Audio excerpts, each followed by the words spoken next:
Olá, sejam todos muito bem-vindos a mais um episódio de Meninos Eu Vi, podcast criado, roteirizado e apresentado por mim, Rodrigo James, para falar sobre cinema, séries e te oferecer uma curadoria do que assistir em meio a tanto conteúdo que nos é oferecido todos os dias. O Meninos Eu Vi tem episódios inéditos todas as semanas, com críticas e dicas do que assistir e de como estas obras interferem nas nossas vidas. Sigam esse podcast nos principais agregadores do mercado: Spotify, Apple, Deezer, Amazon, YouTube, em vídeo ou em áudio, onde estiver disponível, e marquem para serem avisados dos novos episódios. Não se esqueçam de curtir, comentar, compartilhar com os amigos os novos episódios e a ideia do Meninos Eu Vi.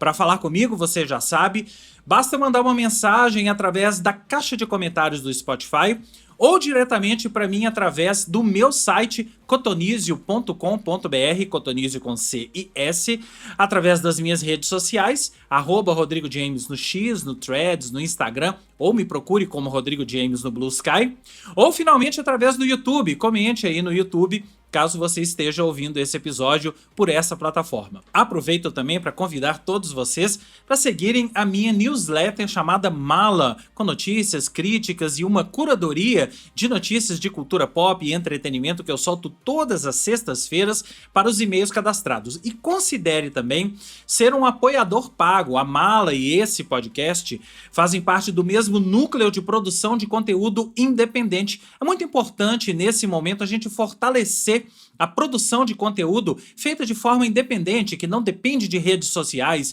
que não depende de algoritmos e chega direto para você. Se você gosta desse tipo de conteúdo, apoie o conteúdo que eu produzo através da Mala e do Meninos Eu Vi, que você vai ter diretamente no seu e-mail todo esse conteúdo. Para conhecer, assinar e apoiar a Mala, é só ir até o malanewsletter.substack.com ou me acessar aí nas redes sociais, que você vai encontrar o Linktree com o link dela por lá.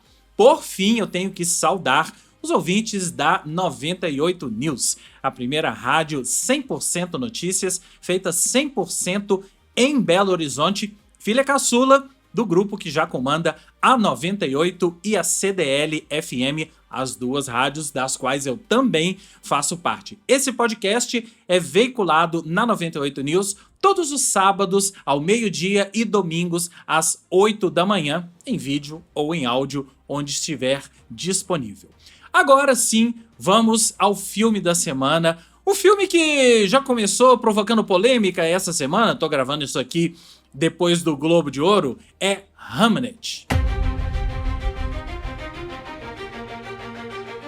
Eu tô gravando esse episódio no dia seguinte ao Globo de Ouro, então eu ainda tô aí no afã do momento da vitória de Wagner Moura e do Agente Secreto. O filme levou 2 troféus na cerimônia desse ano, e durante a transmissão, ali, principalmente no final da transmissão, quando foi anunciado o prêmio principal, eu vi muita gente estranhando a vitória de Hamnet, filme que estreia esta semana no Brasil, filme da Chloe Zhao, mesma diretora de Nomadland, já premiada com o Oscar de melhor filme e melhor direção, e é o primeiro filme dela depois de Eternos, o que não deixa de ser uma carreira bem sui generis da Chloe Zhao. Eu até tinha falado um pouco sobre ela quando saíram aí os indicados ao Globo de Ouro ou até ao Critics' Choice. A Chloe Zhao, ela ganhou o Oscar de melhor direção pelo Nomadland. Ela já tinha uma carreira de filmes independentes, feitos com baixíssimo orçamento, filmes que misturavam um pouco a história real, misturavam um pouco documentário, misturavam documentário com ficção. O Nomadland tem um pouco disso também. Se você assistiu o Nomadland, você se lembra que apenas alguns personagens são interpretados por atores, quase todos os outros personagens ali são amadores, são personagens reais que ela incorporou para construir aquela história estrelada pela Frances McDormand, que também ganhou o Oscar, né? Que também ganhou o Oscar naquele ano. Enfim, depois de Nomadland, a Chloe Zhao fez Eternos na Marvel, ou Os Eternos. Eu nem me lembro direito o nome desse filme, até porque muito pouca gente se lembra desse filme. É um dos maiores fracassos da história da Marvel, e eu me lembro quando eu assisti, eu comentei que eu não conseguia enxergar ali um dedo da Chloe Zhao. Eu não conseguia enxergar por que ela topou. Bom, eu sei por que ela topou. É claro que é pelo dinheiro e pela possibilidade de fazer alguma coisa grandiosa, como um filme da Marvel, mas até bem diferente do que ela estava acostumada a fazer. Eu não entendi muito bem a escolha, a escolha financeira, eu não entendi muito bem ela escolher fazer um filme da Marvel. Ela deve ter lá os seus motivos, eu até procurei, não achei o porquê, ela falando alguma coisa do porquê dela ter feito um filme da Marvel, um filme como Eternos, mas é considerado um dos maiores fracassos da Marvel. Ninguém se lembra desse filme, e olha que ela contou ali com Angelina Jolie, entre outros atores, mas foi tão fracasso que ninguém se lembra. Ninguém se lembra daqueles personagens. É claro que se você acompanha quadrinhos, você sabe do que se tratam os Eternos, você sabe quem são esses personagens, mas assim, a cena pós-créditos, que poderia colocar alguma coisa ali naquela timeline da Marvel, foi completamente esquecida. Então, Os Eternos é um filme que deve ser esquecido. E eu fiquei muito curioso para saber o que a Chloe Zhao ia fazer depois de Eternos. Será que ela ia cair na maldição do Oscar? Aquela maldição que prega que os vencedores do Oscar não conseguem papéis, falando de atores, né? Os vencedores de Oscar não conseguem papéis interessantes e os diretores também não conseguem filmar coisas que eles querem, enfim. E aí a Chloe Zhao me vem com esse Hamnet, cujo título em português é A Vida Antes de Hamlet. O que é Hamnet? E é um filme bem interessante, porque vem de uma história interessante e a Chloe Zhao filmou de uma maneira interessante que eu vou contar pra vocês aqui. Esse é um filme baseado em um romance de 2020 chamado Hamnet, de uma escritora chamada Maggie O'Farrell, em que ela imagina ou reimagina ou constrói uma obra de ficção em cima de alguns fatos reais da vida de Shakespeare.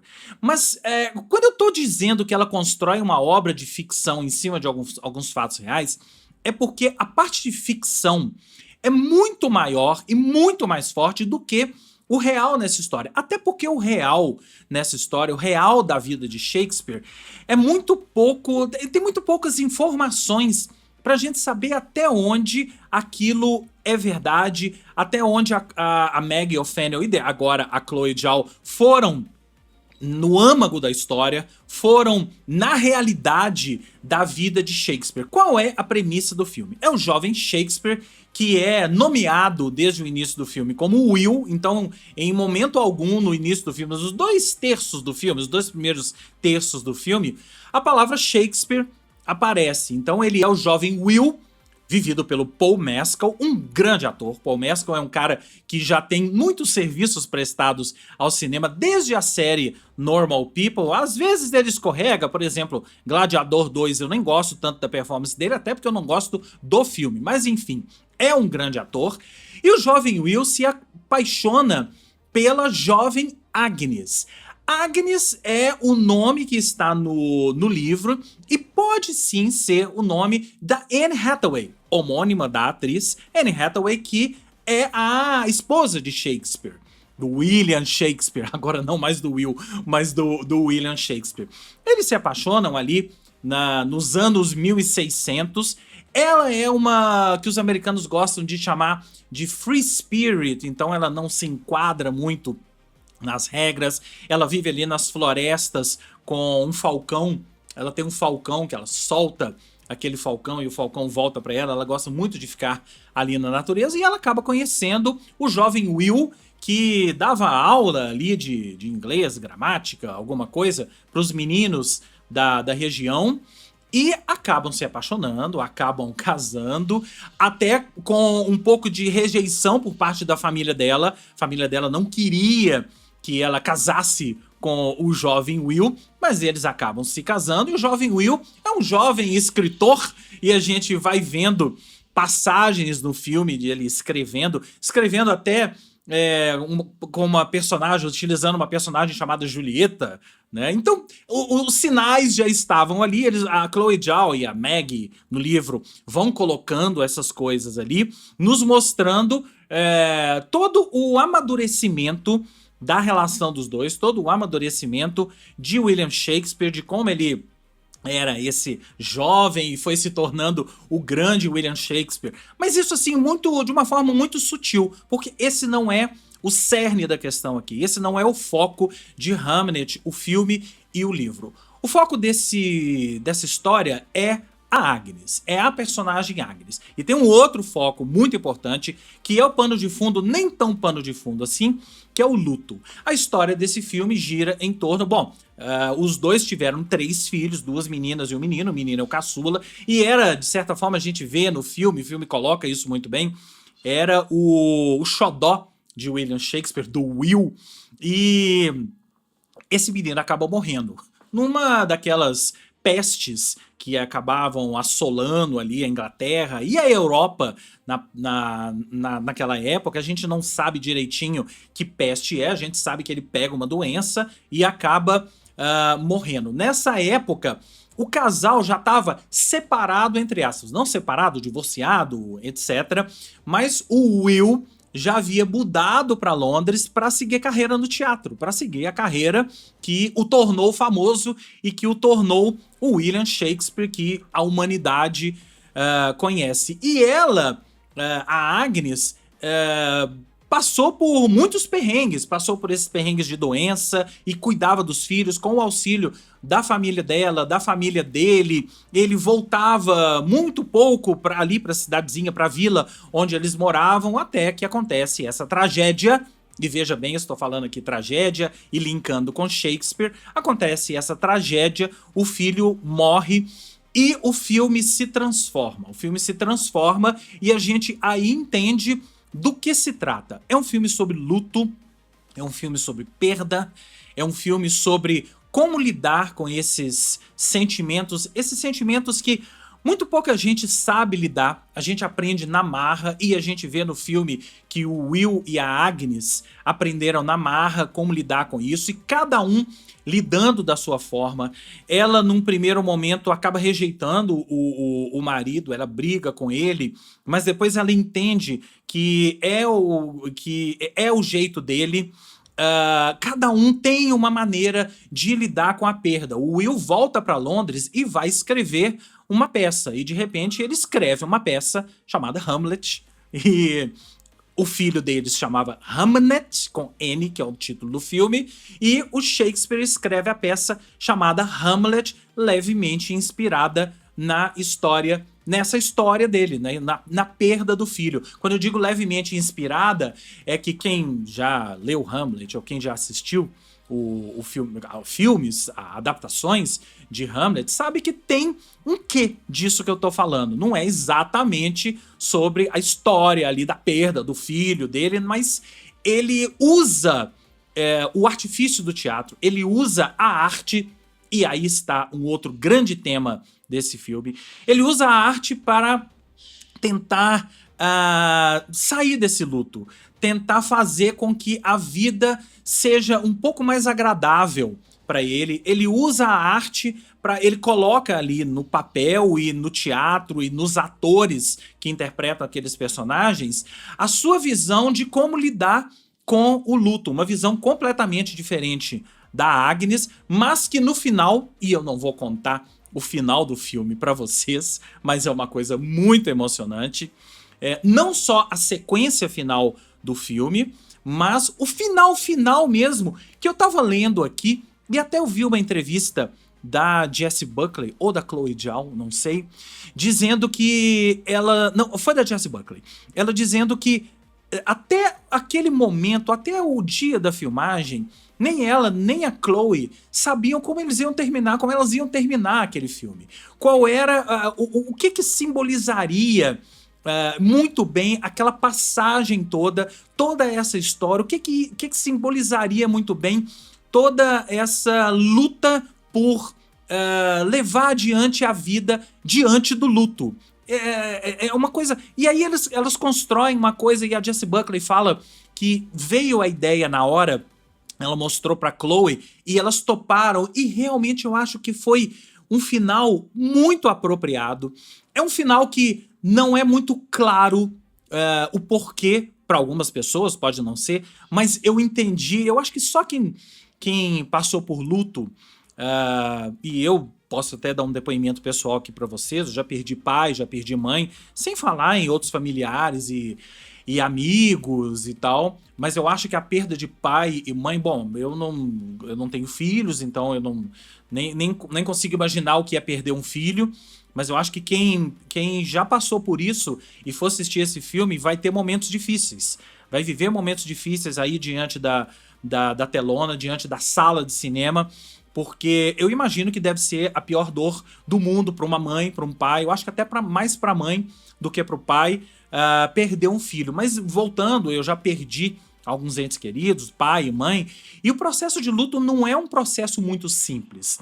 Não é um A mais B, não é um processo matemático que você acorda num dia e o luto passou. O luto pode ser que ele fique adormecido durante um tempo e você, anos depois, traga isso tudo à tona por um ou outro motivo, por um ou outro gatilhos. Por isso é muito importante essa palavrinha nesse filme. Esse filme, para quem já perdeu alguém, vai ter muitos gatilhos. Se você já perdeu algum filho ou alguma filha, eu nem recomendo você assistir esse filme, pelo menos num primeiro momento não, porque é um filme que é muito duro você ver uma mãe, um pai perdendo um filho, uma criança, e uma criança adorável, que é o papel do Jacob Dupe, uma criança maravilhosa, uma interpretação tocante, muito bonita, e como esse menino encarnou muito bem essa história, como esse menino soube encarar muito bem esse papel da criança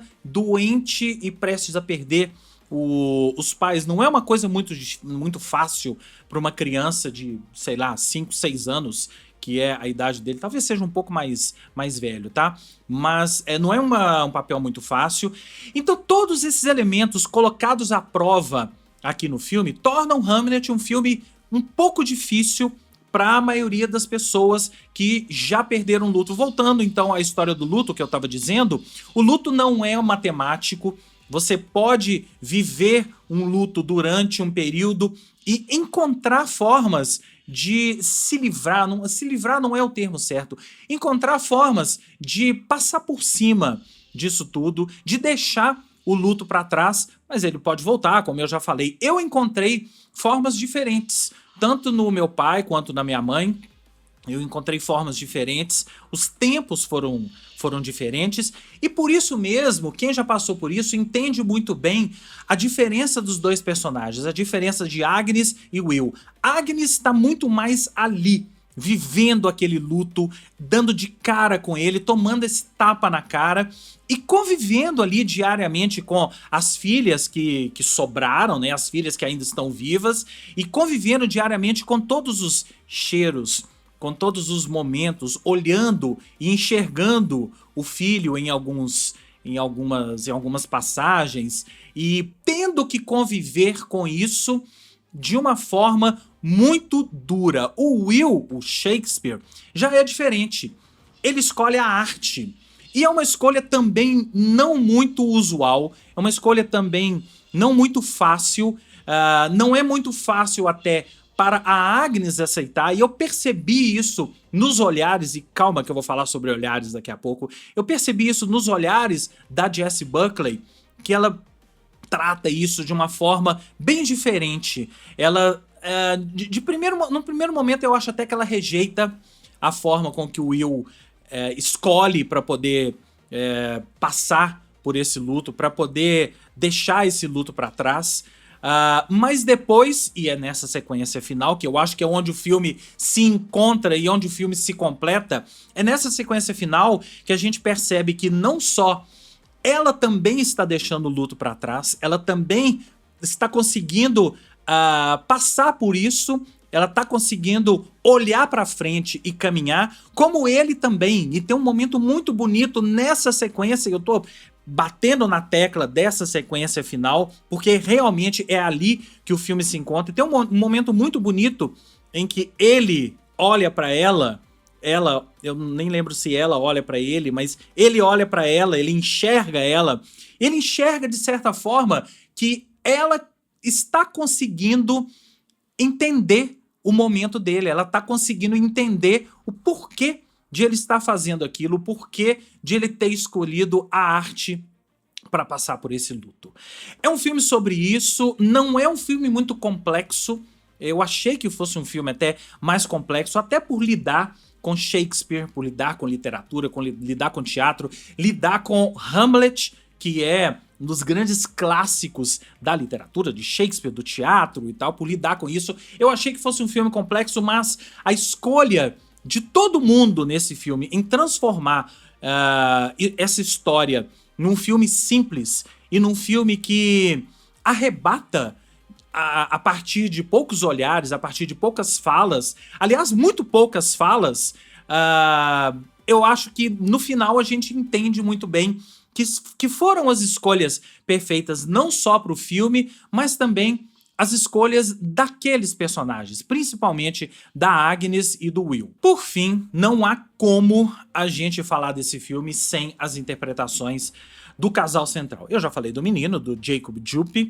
mas eu já mencionei também o nosso querido Paul Mescal, que é um ator que desde Normal People, desde a série Normal People, eu tenho prestado atenção, mas aqui ele realmente mostra que é diferenciado, ele mostra que é um dos melhores atores dessa geração, e ele consegue nos entregar exatamente o ponto disso tudo que eu falei, o ponto de William Shakespeare, do Will, ou o que quer que seja, o ponto do personagem, ele consegue nos entregar através de ações, através de gestos e através de olhares, e eu tô batendo também nessa tecla, porque esse filme é muito sobre isso, é muito feito em cima disso, ele consegue nos entregar direitinho o que ele tá sentindo até a sequência final, quando se você ainda tinha uma dúvida do que ele estava fazendo e de como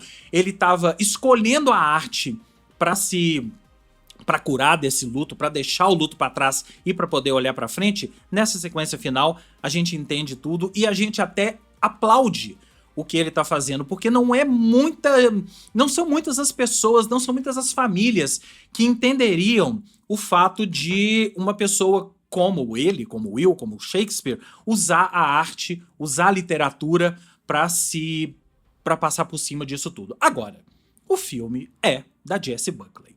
A Jessie Buckley é uma atriz que sempre vem nos entregando bons papéis, sempre vem nos entregando boas interpretações, mas talvez esse seja o grande momento dela no cinema. É uma grande atriz, não tenho dúvida.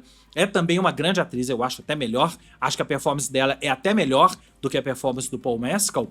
Mas ela nos entrega aqui uma performance tão grandiosa que eu acho que é daquelas que a gente vai se lembrar durante muitos anos. Daqui a pouco, daqui a alguns anos, a gente vai olhar para trás e entender essa performance até melhor do que agora no afã do momento. Desde o sofrimento dela com a doença do filho, desde construir essa personagem, construir essa personagem free spirit que eu falei no início, até a paixão dela pelo Will, até a família, os filhos crescendo e ela tendo que conviver com tudo isso ali, até a doença, até a morte.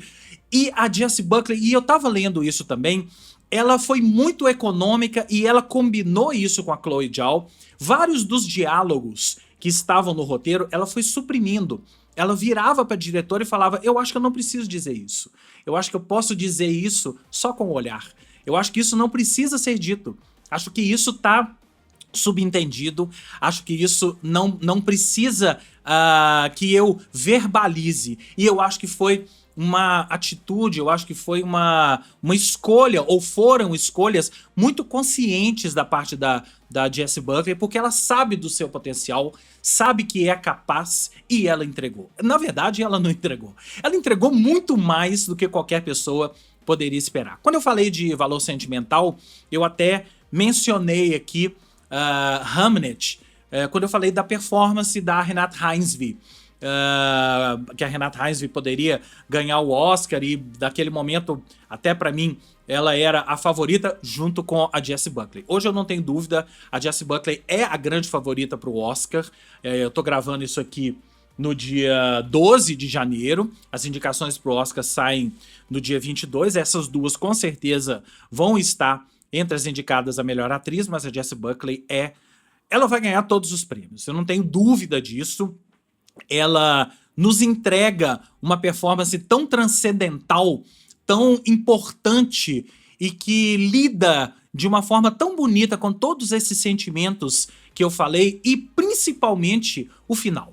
O final é de desabar quando ela, e ainda mais sabendo dessa história que eu contei, que esse final foi improvisado, como ela entendeu a personagem, como ela entendeu a história e como ela entendeu tudo que estava sendo proposto aqui nesse maravilhoso Hamnet, A Vida Antes de Shakespeare, um filme que eu dou 4 estrelas e eu queria muito que vocês assistissem para poder me contar o que vocês acharam. Eu acho que é um filme que não é para todo mundo. Eu acho que tem muita gente que vai assistir e não vai entender o propósito dele, não vai talvez chegar até esse momento que eu cheguei do grande propósito desse filme, que é falar sobre luto, que é falar sobre como passar pelo luto, que é mostrar que existem várias formas de passar pelo luto e essas formas são muito pessoais, isso não é matemático, cada pessoa tem uma maneira de lidar com o luto. A gente até sabe, a gente até ouve, a gente até lê isso, mas só quando a gente passa por ele que a gente entende como é que a coisa funciona. E também, como pano de fundo, a arte. Como é que você pode usar a arte para dar vazão a esse sentimento, dar vazão a tudo isso que eu tô falando e usar a arte para passar por cima do luto e para olhar para frente. Eu já falei essa expressão aqui muitas vezes, mas é sempre bom repetir. O luto é isso, o luto é você olhar para frente e enxergar um caminho no fim do túnel, e William Shakespeare usa a arte para enxergar esse caminho. Então é isso. Hamnet, A Vida Antes de Shakespeare, entra em cartaz nessa semana em todo o Brasil. Espero que ele seja indicado a tantos Oscars quanto eu acho que ele vai ser indicado. Agora me conta aí que eu quero saber o que você achou do filme. Você já assistiu? Você ficou curioso ou curiosa para poder assistir depois desse podcast? Me conta que eu quero saber. Para falar comigo, você já sabe, basta mandar uma mensagem pro meu site, o cotonizio.com.br, cotonizio com C e S, usar a caixa de comentários aí do Spotify, as minhas redes sociais, no @RodrigoJames, no X, no Threads, no Instagram, ou me procure como Rodrigo James no Blue Sky, e finalmente colocar um comentário aí no YouTube, caso você esteja ouvindo ou vendo esse episódio pelo YouTube. O Meninos Eu Vi fica por aqui e eu volto na semana que vem com mais críticas e dicas do que assistir. Um grande abraço e até lá!